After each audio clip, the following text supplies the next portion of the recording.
Hey guys, how's it going? Hope you're doing well. My name is Crown, and today I'm going to read you some very interesting stories that I hope that you're gonna love. And now, without further ado, let's go!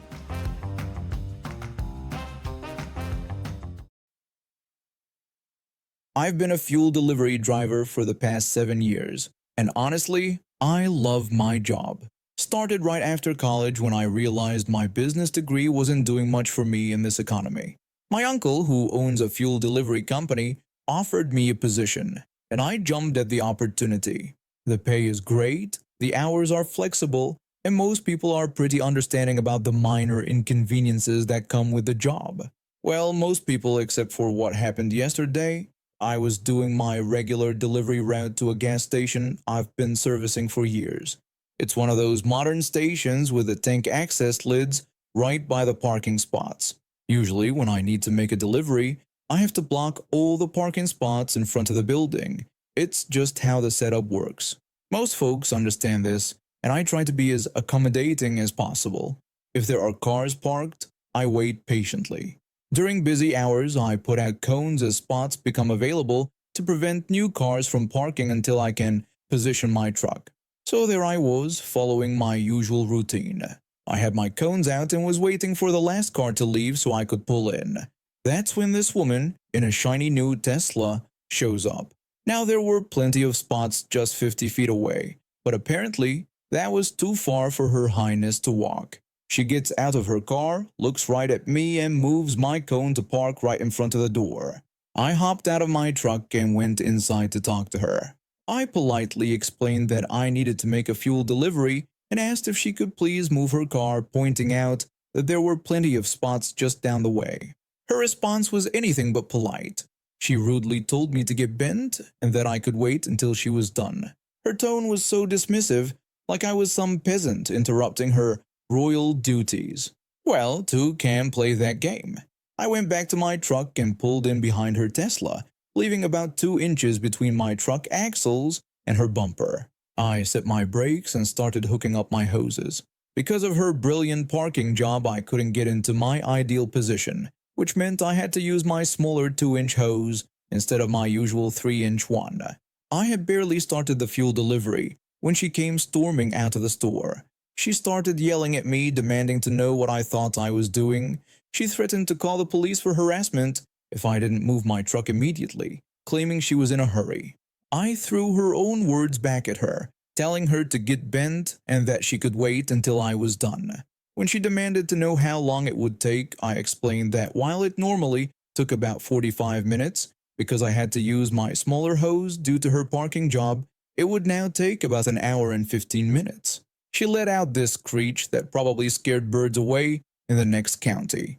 She stomped back to her car and started making her phone call. Sure enough, about 10 minutes later, 2 police officers showed up. The first officer asked what the problem was, and the woman immediately started ranting about how I was harassing her and deliberately blocking her car. The gas station clerk, who had been watching everything, came outside and explained to the officers that the woman had moved the safety cone and parked where she wasn't supposed to. The clerk defended me, saying I was just doing my job and that the woman had been nothing but rude and belligerent. The second officer told her she'd just have to wait until I finished my delivery. She tried pulling rank, demanding to know if they knew who she was. The first officer just coolly told her that she was someone who was going to have to wait, then bid her good day. The officers left and I made sure to take my sweet time. I checked and double-checked every gauge, wrote my paperwork with the most meticulous attention to detail, and even took a few minutes to clean my windshield.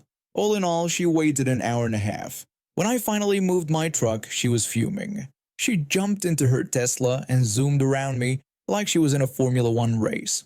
But karma wasn't done with her yet. When she peeled out onto the street, she didn't even look for oncoming traffic.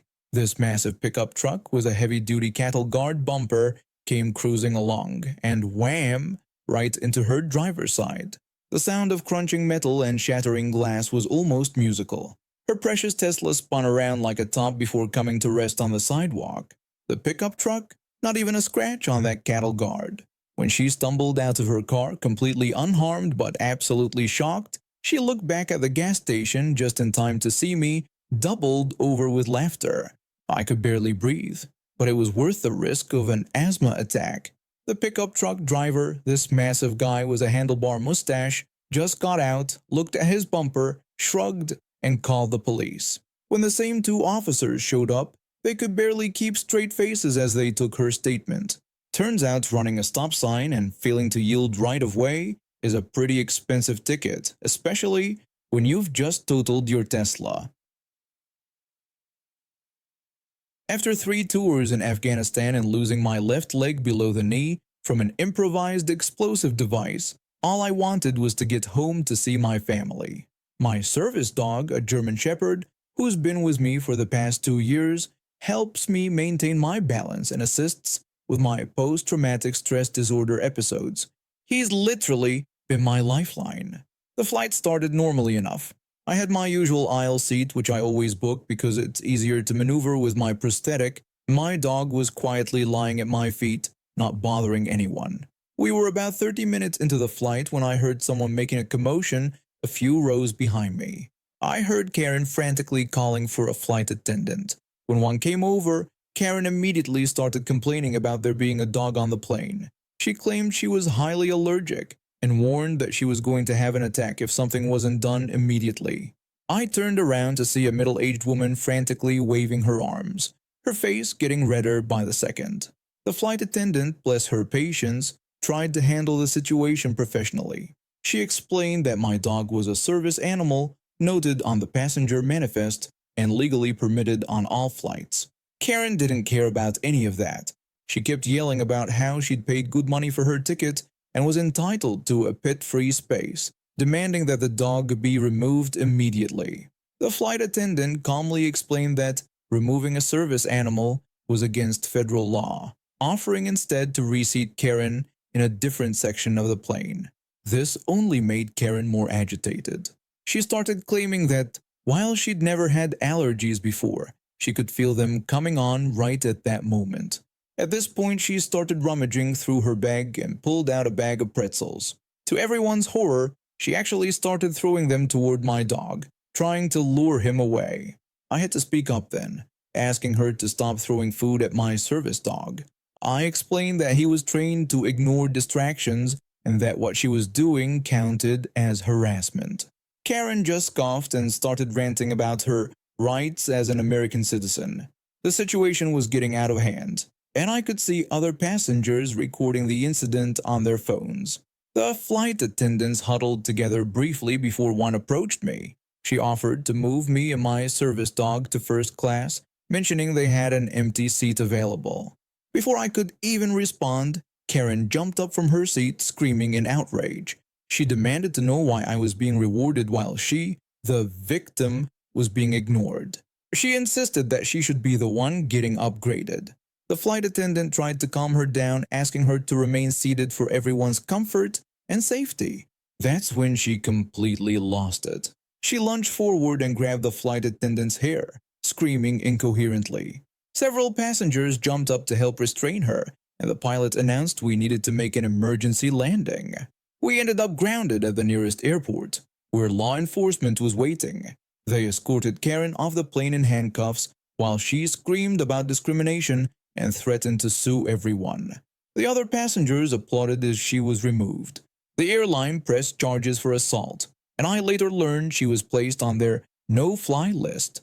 The other passengers on the flight, including several lawyers, gave me their contact information as witnesses in case she tried to pursue any legal action against me or the airline. We were delayed for about 2 hours total, but the airline provided all passengers with food vouchers and future flight credits for the inconvenience.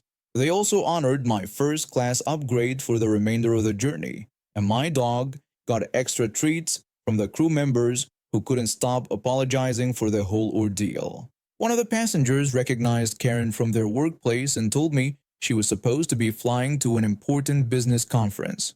Instead, she spent the night in jail and lost her job when the videos of her meltdown went viral. My ex-husband and I had what I thought was a perfect marriage for 8 years. We met at university, dated for 2 years, and tied the knot in a beautiful beachside ceremony in Sydney. He was a sales executive, which meant he traveled frequently for work. I supported his career, managed our home, and worked as a high school teacher. The cracks started showing when I noticed changes in his behavior. More business trips than usual, secretive phone calls, and a password suddenly appearing on his phone. Being trusting, or naive, as I now realize, I dismissed these red flags until one day I accidentally discovered messages on his laptop that he'd forgotten to close. My world crumbled. There weren't just one or two affairs. There were 5 women across different countries. The pain was unbearable, but I needed answers. I reached out to each woman, trying to piece together the elaborate web of lies he'd spun. 4 of them were absolutely devastated when they learned the truth. They shared their stories, apologized profusely, and helped me construct a timeline of his deception. We even formed a sort of support group, helping each other heal from the betrayal. But then there was her, the woman from Ireland. When I first reached out to her, introducing myself as her boyfriend's wife and explaining that I was trying to understand what had happened, her response was shocking. She immediately called me a controlling witch, claiming my ex-husband had told her all about me. When I tried to calmly ask about when their relationship had started, she attacked me further, calling me frigid and fat, suggesting that was why he had strayed. I attempted to reason with her, explaining that we were both victims of his lies, but she wouldn't hear it. Instead, she boasted about being younger and prettier than me, claiming she knew how to keep a man happy, and that I had driven him away with my supposed neediness and suffocating behavior. According to her, everything was my fault. The audacity of this woman was astounding. While I was dealing with divorce proceedings and trying to rebuild my life, her words kept echoing in my head. She hadn't just been deceived, she'd actively chosen to be cruel. During my healing process, I threw myself into my hobbies, one of which was watching Australian MasterChef. While browsing her social media, yes, I'll admit to some light stalking, I noticed she was absolutely obsessed with the show. Her entire Twitter feed was dedicated to it, with multiple posts daily discussing the contestants and challenges. That's when I realized something interesting. Australian MasterChef aired months before it reached Ireland. She would have to wait almost half a year to watch the new season, and she was always posting about avoiding spoilers. The perfect opportunity for petty revenge presented itself. I waited until the finale aired in Australia, took clear screenshots of the winning dish, the winner, and the runner-up. Then I tweeted at her, excitedly announcing the winner and describing the winning dish in detail, complete with the runner-up's name and the hashtag MasterChefAU. The next morning, I woke up to several angry DMs from her, calling me every name under the sun. But I wasn't done. I set a reminder in my phone for the following year's finale. True to my plan, exactly 1 year later, I did it again. I posted another detailed tweet about the finale, describing the winner's dish and the judges' reactions, while also mentioning how close the runner-up had come to winning. This time, she didn't just send angry messages. She posted a long rant about bitter ex-wives and evil spoiler trolls before setting her account to private. But I had one final twist planned. I created a new account and followed her. Once she accepted my follow request, I sent her a friendly message, introducing myself as an Australian fan and offering to provide updates about the new season as it aired. She enthusiastically accepted my offer, clearly excited about getting insider information. I waited until she got invested in my updates about the current season, sharing fake spoilers about eliminations and challenges. She'd get into heated discussions with other fans, confidently arguing about what was going to happen, only to be completely wrong when the episodes finally aired in Ireland. After a month of this, I revealed my true identity with a final message, reminding her of how she'd called me a frigid, controlling witch, and hoped she had enjoyed my spoilers as much as I'd enjoyed her lovely messages about me. She deleted her entire Twitter account the next day. My husband and I had spent years saving up to buy our dream home, a beautiful house backing up to a wooded area. We finally managed to purchase it 2 years ago, and everything was perfect until about 3 months ago when things started getting weird with our neighbor. This guy owned our property years ago before selling it, and he still owns the wooded area behind our house. He uses a gravel driveway with right-of-way access that runs alongside our property to get to his land. Back when he owned our house, he had installed water and power lines running from our property to his wooded area. We didn't think much of it since the lines were buried and weren't causing any issues. That all changed when he started building a house on his property. One day, I came home from work to find a massive power pole smack in the middle of our yard. I called out to my husband, asking if he knew anything about this power pole. He was confused, asking what pole I was talking about. I had to tell him about the one that had suddenly appeared in our yard. We immediately contacted the power company, and their engineer admitted they messed up. Apparently, our neighbor had told them he still owned our property, and they didn't bother to verify his claim. They promised to remove the pole and wouldn't supply him power until they found an alternative solution. Then came the water situation. The neighbor approached us one day about using our water. He explained that he needed to test some pipes on his property and asked if he could use the water line he had installed years ago just once. My husband told him that would be fine, but warned him that if our bill was higher than usual, we would bill him for the difference. The neighbor readily agreed, saying that was completely fair. 2 months later, our water bill was through the roof. When we confronted him about it, he got defensive. He denied using our water at all and suggested we probably just had a leak somewhere.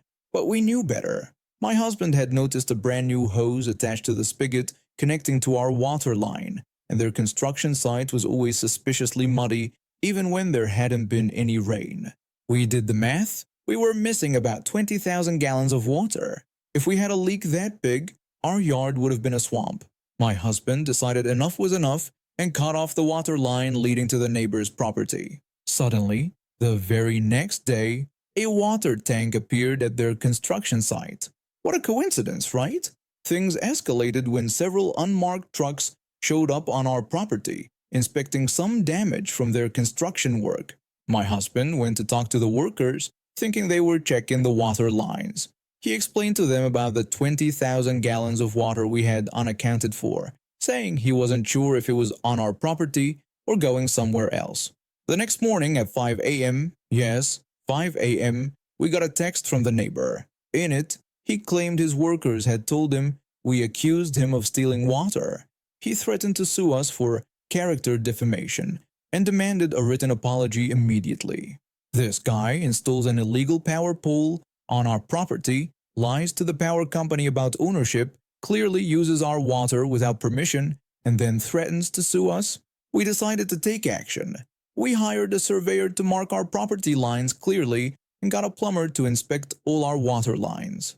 The plumber found that our neighbor had actually installed an illegal water meter bypass when he owned the property, which explained how he was able to steal water without it being detected by the main meter. When we presented this evidence to him, along with detailed documentation of our water usage patterns and photos of his construction site's suspicious moisture levels, he suddenly became very quiet about that lawsuit. The power company not only removed the pole but also filed a report about his false property claims. We installed security cameras around our property and had our lawyer send him a cease and desist letter regarding any future unauthorized use of our utilities. Now he has to pay for proper water and power lines to be installed legally on his own property, which costs significantly more than if he'd just done things the right way from the start. And now we have reached the end of today's stories. Thank you for watching, and see you next time.